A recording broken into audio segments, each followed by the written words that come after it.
नमस्कार। दिन भर की बड़ी खबरों में आप सभी का स्वागत है। मैं हूं आपके साथ मुबशरा परवीन। तो बुलेटिन में आज बात होगी संभल हिंसा पर राहुल गांधी के अल्टीमेटम की, किसान आंदोलन पर बेकाबू होते हालातों की, देखेंगे सुखबीर बादल पर हुए जानलेवा हमले को, संवैधानिक नियुक्तियों पर घिरी मोदी सरकार को, और बुलेटिन के आखिर में जानेंगे कैसे 29 महीनों में शिंदे से फडणवीस को ट्रांसफर हो गई सीएम की कुर्सी। इन सभी मुद्दों पर आज एक एक करके चर्चा करेंगे, लेकिन उससे पहले एक नजर अब तक की हेडलाइंस पर। सुखबीर सिंह बादल पर हमले को लेकर सीएम भगवंत मान का बड़ा बयान, बोले पंजाब पुलिस ने बड़ी वारदात होने से रोक ली। गौतम अडानी के मुद्दे को लेकर विपक्ष ने संसद के दूसरे दिन भी किया प्रदर्शन, भवन के बाहर खड़े होकर दिखाए पोस्टर। महाराष्ट्र में तीसरी पारी से पहले फडणवीस का बड़ा बयान, बोले एक है तो सेफ है के नारे को जनता ने सही साबित किया। संभल हिंसा के आरोपियों से मुलाकात करने वाले जेल कर्मियों पर गिरी गाज, जेलर और डिप्टी जेलर को किया गया निलंबित। नौसेना दिवस पर पीएम नरेंद्र मोदी और अमित शाह ने दी शुभकामनाएं, राजनाथ सिंह ने भी नौसेना के जज्बे को किया सलाम।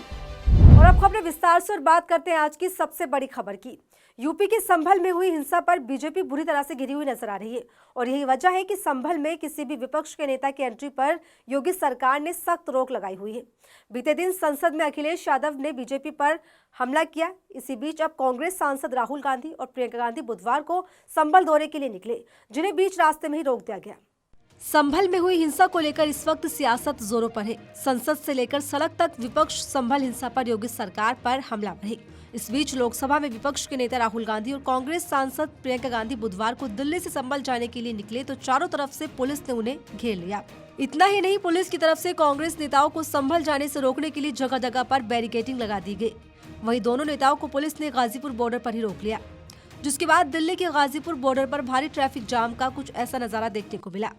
राहुल गांधी को रोके जाने पर कांग्रेस ने एक वीडियो शेयर करते हुए ट्वीट किया, नेता विपक्ष राहुल गांधी और कांग्रेस महासचिव और सांसद प्रियंका गांधी जी संभल में पीड़ित परिवारों से मिलना चाहते हैं। यूपी सरकार पुलिस और प्रशासन लगाकर उन्हें रोक रही है।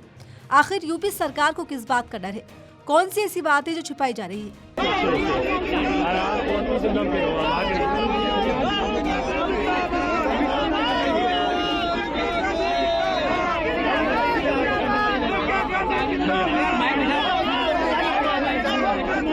लोकसभा में नेता प्रतिपक्ष राहुल गांधी को संभल जाने से रोकने के लिए यूपी पुलिस ने देर रात से ही अपनी पूरी पुलिस फोर्स को सड़कों पर उतार दिया। जगह जगह पर पुलिस बल की तैनाती की गई, बैरिकेडिंग भी की गई। यानी कुल मिलाकर राहुल गांधी के संभल दौरे से पहले ही दिल्ली यूपी बॉर्डर छावनी में तब्दील कर दिया गया। इतना ही नहीं, राहुल गांधी के संभल जाने के कार्यक्रम को देखते हुए लखनऊ में कांग्रेस विधानमंडल दल की नेता आराधना मिश्रा मोना को फिर से हाउस अरेस्ट कर दिया गया। बुधवार की सुबह से ही पुलिस ने उनके गेट को बंद करके उन्हें बाहर जाने से रोक दिया।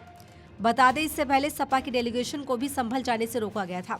वहीं यूपी कांग्रेस अध्यक्ष को भी संभल दौरे को लेकर यूपी पुलिस ने नोटिस जारी किया था। ऐसे में विपक्ष लगातार सवाल उठा रहा है कि आखिर क्यों उन्हें संभल में हिंसा पीड़ितों से मिलने से रोका जा रहा है। संभल जाने की कोशिश कर रहे हैं, पुलिस मना कर रही है, अलाउ नहीं कर रही है। एज एलओपी मेरा अधिकार बनता है कि मैं जा सकता हूं, मगर तब भी वो मुझे रोक रहे हैं। मैंने कहा है कि मैं अकेला जाने को तैयार हूं, पुलिस के साथ जाने को तैयार हूं, मगर उन्होंने वो भी बात एक्सेप्ट नहीं की और अब कह रहे हैं कि कुछ दिनों में अगर हम वापस आएंगे तो फिर वो हमें जाने देंगे। ये एक्चुअली जो एलओपी के अधिकार हैं उसके खिलाफ है, मुझे अलाउ करना चाहिए। एक तरफ विपक्ष इसे लोकतंत्र की हत्या बता रहा है, तो वहीं दूसरी तरफ योगी सरकार के फैसले एक के बाद एक उसे संभल हिंसा पर कटघरे में खड़ा कर रहे हैं। बताते चले, संभल की एक अदालत के आदेश पर 24 नवंबर को मुगलकालीन मस्जिद के सर्वेक्षण के दौरान हिंसा भड़क गई थी, जिसमें 4 मुस्लिम युवकों की मौत हो गई थी। उसके बाद से ही संभल मामले पर सियासी माहौल गरमाया हुआ है। विपक्ष लगातार इस मामले में योगी सरकार पर सवाल उठा रहा है, साथ ही इसे बीजेपी की साजिश भी करार दे रहा है। संभल हिंसा पर विपक्ष ने बीजेपी की मुश्किलें बढ़ा रखी हैं, तो वहीं किसान आंदोलन ने भी बीजेपी को टेंशन में डाल दिया है। इस बीच अब खबर सामने आ रही है कि किसान नेता राकेश टिकैत को यूपी पुलिस ने हिरासत में ले लिया है, जिस पर किसानों ने सरकार को अल्टीमेटम भी दे दिया है। इसके बाद मामला पूरा गरमाया हुआ है। क्या है पूरी खबर, देखिए इस रिपोर्ट में। गौतम बुद्ध नगर में भूमि अधिग्रहण समेत कई मुद्दों को लेकर किसान इस वक्त आर पार के मूड में नजर आ रहे हैं। यूपी के किसान अपनी मांगे पूरी नहीं किए जाने को लेकर बीजेपी सरकार के खिलाफ हल्ला बोल रहे हैं। इसी कड़ी में किसान नेता राकेश टिकैत ने बुधवार को नोएडा में किसान महापंचायत का आह्वान किया था। बुधवार को राकेश टिकैत समर्थकों के साथ यमुना एक्सप्रेसवे से नोएडा 0 पॉइंट की तरफ कूच कर रहे थे, लेकिन भारी पुलिस की मौजूदगी में उन्हें समर्थकों के साथ हिरासत में ले लिया गया। इससे माहौल काफी तनावपूर्ण हो गया और समर्थकों ने विरोध प्रदर्शन भी शुरू कर दिया। हालांकि पुलिस किसान नेता राकेश टिकैत और तमाम समर्थकों को अलीगढ़ के टप्पल थाने लेकर चली गई। फिलहाल किसानों के वाहनों और ट्रैक्टरों को जहां तहां रोक दिया गया है। इसके चलते यमुना एक्सप्रेसवे पर भारी पुलिस बल भी तैनात कर दिया गया, जिससे स्थिति तनावपूर्ण हो गई है।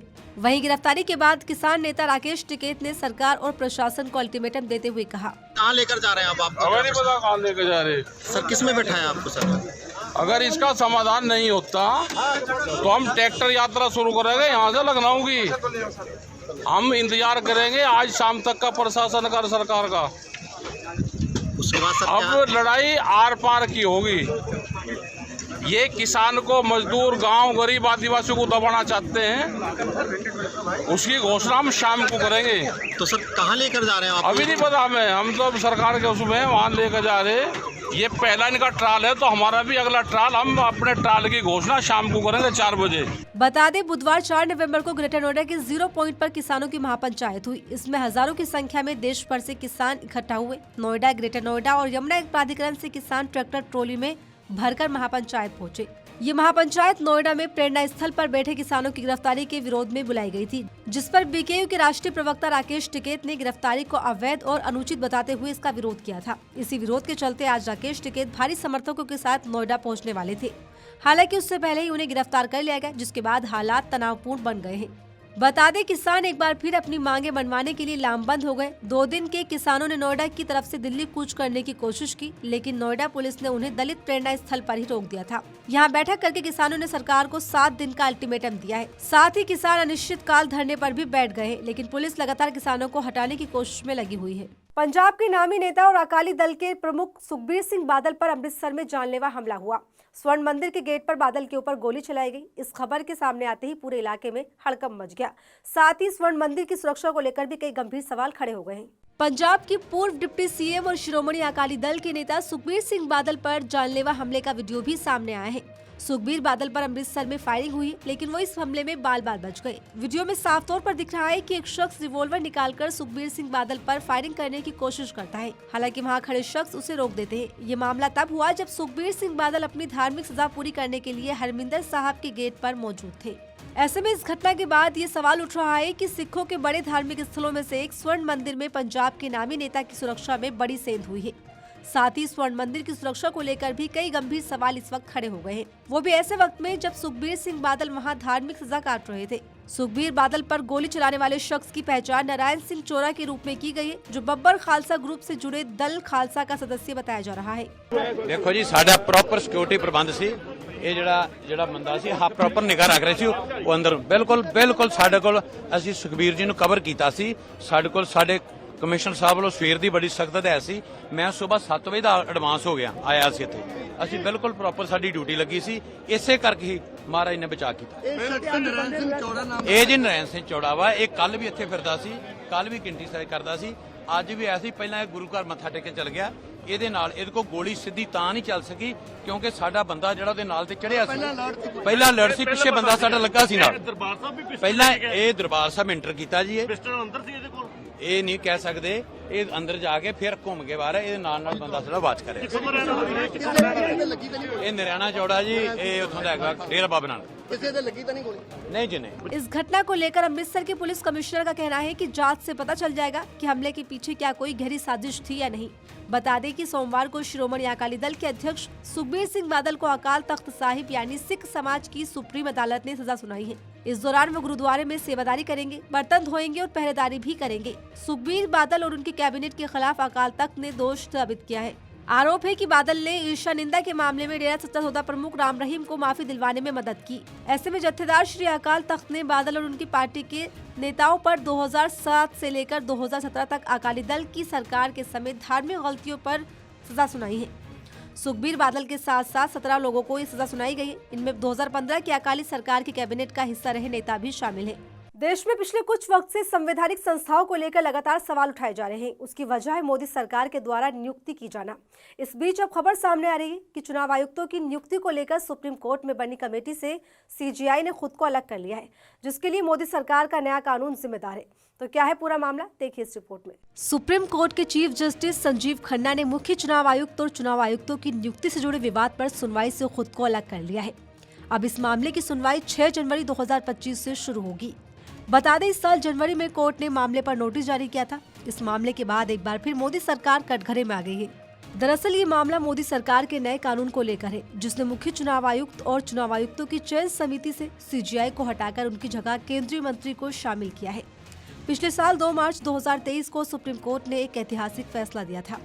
इसमें मुख्य चुनाव आयुक्त और चुनाव आयुक्तों की नियुक्ति के लिए 3 संसदीय समिति गठित करने का आदेश दिया गया। इस समिति में प्रधानमंत्री, विपक्ष के नेता और सुप्रीम कोर्ट के चीफ जस्टिस को शामिल किया गया था। हालांकि दिसंबर 2023 में मोदी सरकार ने एक नया कानून पारित किया, जिसमें सीजीआई को हटाकर उनकी जगह एक केंद्रीय मंत्री को शामिल किया गया, जिस पर खूब विवाद हुआ। विपक्ष ने इस फैसले को मोदी सरकार की मनमानी का आरोप बताया। विपक्ष ने दावा किया कि इस प्रक्रिया से मोदी सरकार अपने पसंद के व्यक्ति को पद पर बैठाकर अपने हितों को साधने की कोशिश कर सकती है। ऐसे में चुनाव आयोग की निष्पक्षता पर सवाल खड़े होंगे। हालांकि पिछले कुछ वक्त से जो हालात बने हुए, चुनाव आयोग से लेकर ईडी तक सवालों के घेरे में घिरे हुए हैं। चुनाव आयोग पर बीजेपी के पक्ष में काम करने के आरोप लगातार लग रहे हैं। ईडी को लेकर भी विपक्ष की तरफ से बार बार ये दावे किए जाते हैं कि सरकारी संस्थाओं का इस्तेमाल बीजेपी विपक्ष को खत्म करने के लिए कर रही है। ऐसे में मोदी सरकार के पारित नए कानून में सीजीआई को चयन समिति से हटाने के बाद विवाद खड़ा हो गया है। कांग्रेस कार्यकर्ता जया ठाकुर सहित कई याचिकाकर्ताओं ने इस मुद्दे पर आपत्ति जताते हुए सुप्रीम कोर्ट में याचिका दायर की है। याचिकाओं में मुख्य रूप से नए कानून की धारा 7 और 8 को चुनौती दी गई है। याचिकाकर्ता का कहना है कि ये प्रावधान न केवल चुनाव आयोग की स्वतंत्रता और निष्पक्षता को कमजोर करता है, बल्कि सुप्रीम कोर्ट के 2023 के फैसले का भी उल्लंघन करता है। लिहाजा मोदी सरकार अब बुरी तरह से घिरी हुई है। और महाराष्ट्र में सीएम पद को लेकर लंबी खींचतान के बाद आखिरकार देवेंद्र फडणवीस बीजेपी विधायक दल के नेता चुन लिए गए। ऐसे में एक तरफ जहां शिंदे के साथ रेस में फडणवीस ने बाजी मार ली, तो वहीं शिंदे के साथ बड़ा खेल हो गया है। तो कैसे देवेंद्र फडणवीस ने मारी बाजी, जानने के लिए देखिए खास रिपोर्ट। मेरा पानी उतरते देख मेरे किनारे पर घर मत बसा लेना, मैं समंदर हूँ, वापस लौट कर आऊंगा। साल 2019 में देवेंद्र फडणवीस ने ये लाइन कही थी। आज जब देवेंद्र फडणवीस सीएम के लिए चुन लिए गए, तब 5 साल पुरानी वो लाइन बिल्कुल सही साबित हो रही है। देवेंद्र फडणवीस महाराष्ट्र की सियासत में पूरे रुतबे और दबदबे के साथ लौट रहे हैं। अब महाराष्ट्र की कमान उनके हाथों में होगी। भाजपा विधायक दल की बैठक में फडणवीस के नाम पर मोहर लग गई है। ऐसे में देवेंद्र फडणवीस महाराष्ट्र के तीसरी बार सीएम बनेंगे। एकनाथ शिंदे ने भले ही कुछ समय के लिए बेचैन किया, लेकिन फडणवीस अपने इरादों पर अडिग रहे। उन्होंने सीएम पद की रेस में सरेंडर नहीं किया और आखिरकार सीएम रेस वाली बाजी अपने नाम कर ली। और इस तरह 29 महीने बाद महाराष्ट्र में मुख्यमंत्री की कुर्सी शिवसेना के एकनाथ शिंदे से खिसककर बीजेपी के पास चली गई। ऐसे में राजनीतिक गलियारों में चर्चाएं तेज है कि शिंदे के नंबर 2 पर रहने की बड़ी वजह उनकी सीटों की कम संख्या है। हालांकि 2022 में जब एकनाथ शिंदे ने शिवसेना से बगावत की थी, तब भी उनके पास विधायकों की संख्या बीजेपी विधायकों से कम थी, लेकिन उस वक्त उन्हें सीएम की कुर्सी मिली थी। इतना ही नहीं, बिहार में जनता दल यूनाइटेड के पास बीजेपी से कम सीटें, इसके बावजूद नीतीश कुमार मुख्यमंत्री की कमान संभाल रहे हैं। ऐसे में ये सवाल चर्चा में है कि आखिर एकनाथ शिंदे से कहां चूक हो गई, जिसके चलते उन्हें मुख्यमंत्री की कुर्सी छोड़नी पड़ गई। महाराष्ट्र चुनाव में शिंदे की सेना ने 57 विधानसभा सीटों पर जीत हासिल की। इनमें 14 विधायक भारतीय जनता पार्टी के समर्थित हैं। जीत कर आए 6 विधायक तो घोषित रूप से बीजेपी के हैं। नीतीश कुमार हर चुनाव से पहले मुख्यमंत्री के तौर पर अपने नाम का ऐलान करवा लेते हैं। 2015 में जब नीतीश लालू के साथ थे, तब भी मुख्यमंत्री के लिए उन्होंने अपने नाम की घोषणा करा ली। 2020 में बीजेपी भी नीतीश के चेहरे पर ही चुनाव लड़े। दिलचस्प बात है कि 2025 के चुनाव से पहले भी नीतीश कुमार ने सीएम पद के लिए एनडीए में अपने नाम की घोषणा करवा ली है। शिंदे महाराष्ट्र चुनाव से पहले ये घोषणा नहीं करवा पाए। शिंदे चुनाव के बाद मिली जीत को अपने कामों की जीत बताते रहे, लेकिन चुनाव से पहले उन्होंने अपने चेहरे को आगे नहीं किया। चुनाव के बाद बीजेपी ने सीट के फॉर्मूले को आधार बनाकर सीएम की कुर्सी पर दावा ठोक दिया। पहले से नाम तय नहीं था, इसलिए शिंदे कुछ नहीं कर पाए। ऐसे में महाराष्ट्र की राजनीति में महज 29 महीनों में ही एकनाथ शिंदे से फडणवीस को सीएम की कुर्सी ट्रांसफर कर दी गई। और फिलहाल मेरे साथ इस बुलेटिन में इतना ही। ऐसी तमाम खबरों के लिए बने रहिए मेरे साथ और देखते रहिए आर्टिकल 19 इंडिया।